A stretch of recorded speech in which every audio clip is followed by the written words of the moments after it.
1.44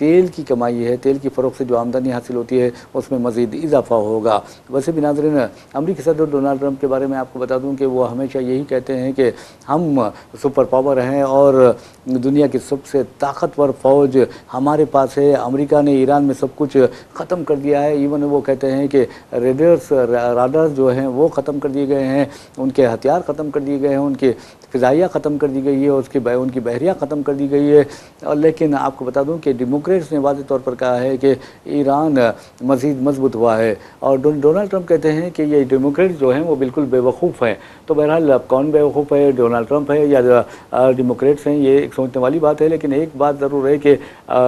Donald Trump یہ بھی کہتے ہیں کہ اگر ایران اچھا سلوک کرے گا تو وہ $300 ارب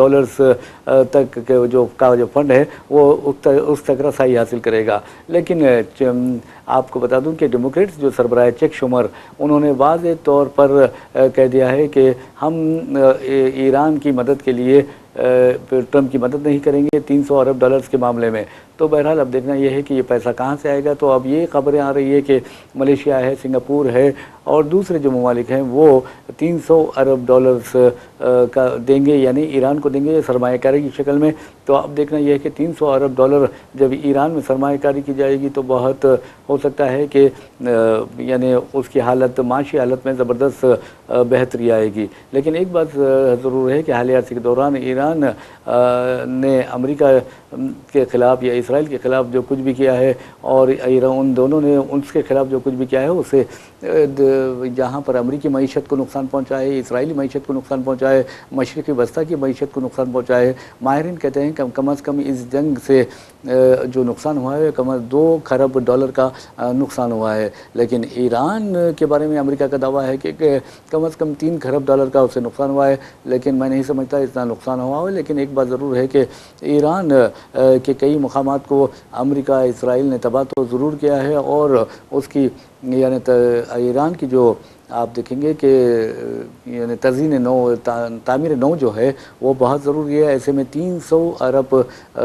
جو ہیں وہ بہت کارآمد ثابت ہو سکتے ہیں ایران کے لیے۔ اور آپ کو یہ بتا دوں کہ اگر ایران اسی طرح تیل کی فروخت جاری رکھے گا تو جیسا کہ میں نے آپ کو بتایا کہ 5 دن میں ایران کو 1.44 یعنی تقریباً $1.5 ارب کا فائدہ ہوا ہے، یعنی کمائی ہوئی ہے، اور آئندہ دنوں میں بھی وہ زبردست کمائی کر سکتا ہے۔ اور ویسے بھی آپ کو بتا دوں کہ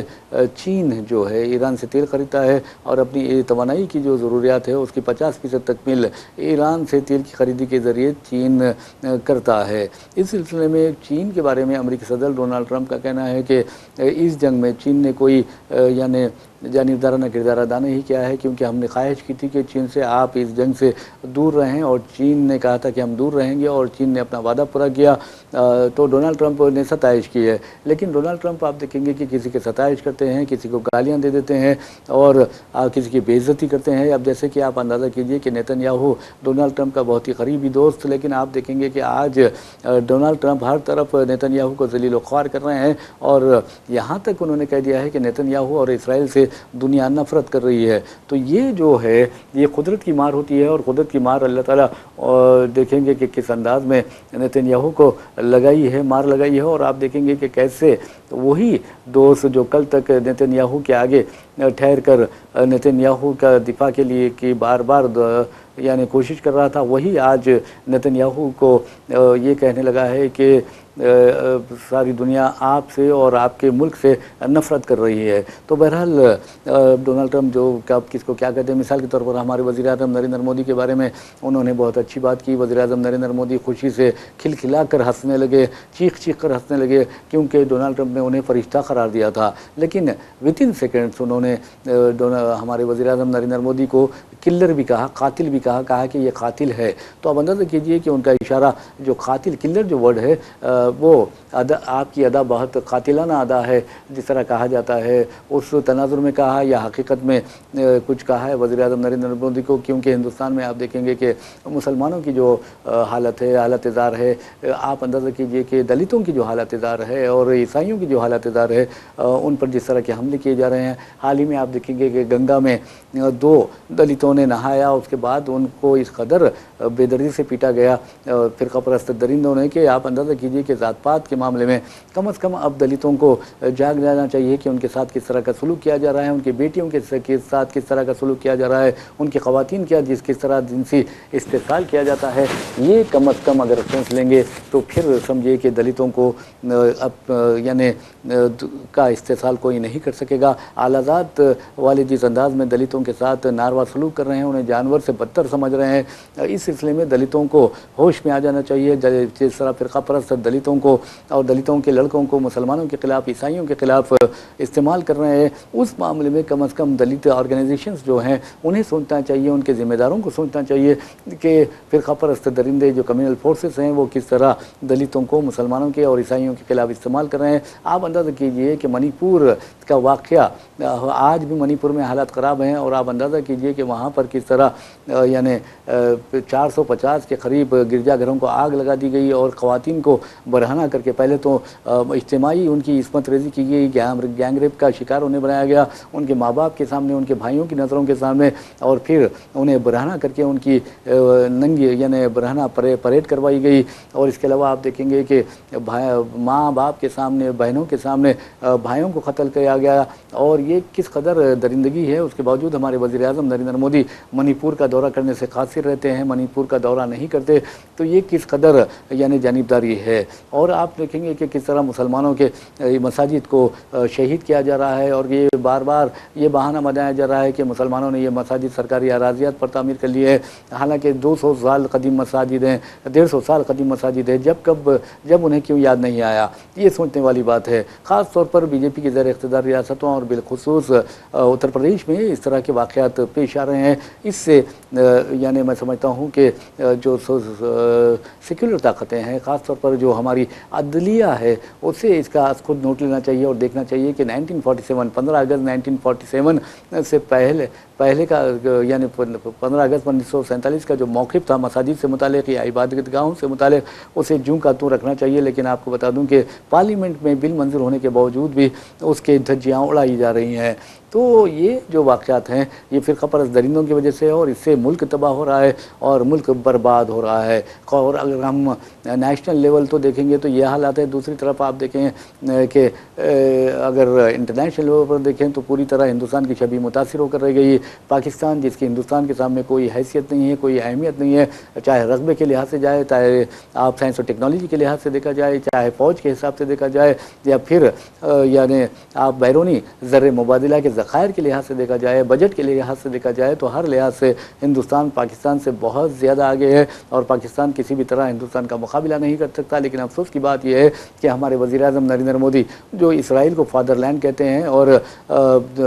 نیتنیاہو کو اپنا خاص دوست کہتے ہیں، ان کی ناقص یعنی بین الاقوامی پالیسیز کی وجہ سے، یا پھر ان کے ریلیشنز انٹرنیشنل ریلیشنز جو ہیں ان میں بگاڑ کی وجہ سے آپ نے دیکھا کہ پاکستان کو ایران اور امریکہ کے درمیان جنگ بندی کروانے، امن مذاکرات کروانے، امن مذاکرات کو کامیاب بنانے کا اور بحیثیت ایک ثالث کام کرنے کا موقع ملا، اور انٹرنیشنل لیول پہ پاکستان نے اپنا موقف مضبوط کر لیا ہے۔ جبکہ مودی جی چاہے تو بہت کچھ کر سکتے تھے، لیکن مودی جی کو فرصت ہی نہیں ہے۔ یہاں پر فرقہ پرستوں کو انہوں نے کھلی چھوٹ دے رکھی ہے، اور اس میں کوئی دو رائے بھی نہیں ہے، کیونکہ کئی جو انٹرنیشنل لیول کے سماجی کے جہدکار ہیں یا پھر آرگنائزیشنز ہیں، انہوں نے واضح طور پر کہا ہے کہ مودی حکومت ہو یا پھر بی جے پی کے زیر اقتدار ریاستوں کی حکومتیں ہوں، ان کی سرپرستی میں فرقہ پرست مسلمانوں کو نشانہ بنا رہے ہیں، عیسائیوں کو نشانہ بنا رہے ہیں، اور دلتوں کو نشانہ بناتے جا رہے ہیں۔ ایسے میں آپ یہ چیزیں جو مذہبی خطوط پر لوگوں کو تقسیم کرنے کا جو رواج ہے یا جو روایت ڈالی گئی ہے 12 سال سال پہلے اس کو ختم کرنا چاہیے، کیونکہ ہندوستان کو بہت زیادہ نقصان ہو چکا ہے۔ اب ہندوستان کو ترقی کی راہ پر بڑی تیزی سے گامزن ہونا ہو تو سب کو ساتھ لے کر چلنا چاہیے۔ صرف نعرہ لگا دیں گے کہ آپ سب کا ساتھ، سب کا وکاس، سب کا وشواس، تو اس سے کامیابی نہیں ملتی، بلکہ عملی طور پر یعنی پریکٹیکلی آپ کیا کر رہے ہیں وہ دیکھا جاتا ہے، اس سے کامیابی ملتی ہے۔ تو بہرحال ناظرین آپ کو بتا دوں کہ جہاں تک انٹرنیشنل لیول کا سوال ہے، انٹرنیشنل لیول پر تو بہت ہی اچھی خبریں مل رہی ہیں، لیکن اگر نیشنل لیول کی بات کرتے ہیں تو نیٹ آپ نے دیکھا کہ کس طرح پیپر لیک ہوتا ہے۔ پیپر لیک ہونے کے بعد آپ دیکھیں گے کہ دھرمیندر پردھان کے استعفیٰ کے لیے کاکریج جنتا پارٹی جو ہے وہ مطالبہ کرتی ہے، پھر جو اس کے سربراہ ہیں، اس کے بانی جو ہیں یعنی دیپ کے ابھیجیت دیپ کے، وہ امریکہ سے واپس آتے ہیں اور پھر یعنی راج گھاٹ پر جو ہے وہاں دھرنا منظم کیا جاتا ہے، لیکن اور دھرمیندر پردھان سے استعفیٰ کا مطالبہ کیا جاتا ہے، لیکن اب تک کوئی دھرمیندر پردھان نے استعفیٰ نہیں دیا اور نہ وزیر اعظم نریندر مودی نے اپنا منہ کھولا یا کچھ بولا۔ لیکن ایک بات ضرور ہے کہ نیٹ کا پیپر لیک ہونے کے بعد آپ دیکھیں گے کہ وزیر اعظم کہتے ہیں کہ ہم نے فلاں کامیابی حاصل کر دی، ہم نے فلاں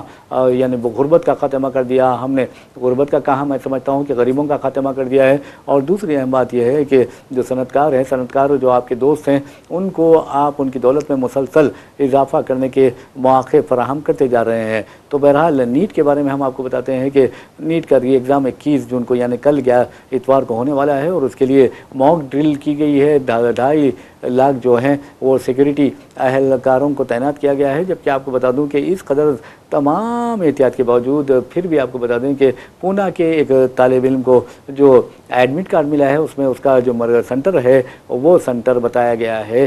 ابو ظہبی۔ آپ اندازہ کیجئے کہ ایک بچے کے پاس، ایک طالب علم کے پاس جو یعنی نیٹ کی تیاری کر رہا ہے، ری نیٹ لکھنے کی تیاری کر رہا ہے، نہ اس کے پاس پاسپورٹ ہے، نہ اس کے ماں باپ کے پاس ابو ظہبی بھیجنے کے لیے پیسے ہیں، لیکن اس کا سنٹر، حالانکہ وہ ناگپور کا رہنے والا ہے، اس کا سنٹر بنتا ہے ابو ظہبی۔ تو اس سے بڑھ کر اور کیا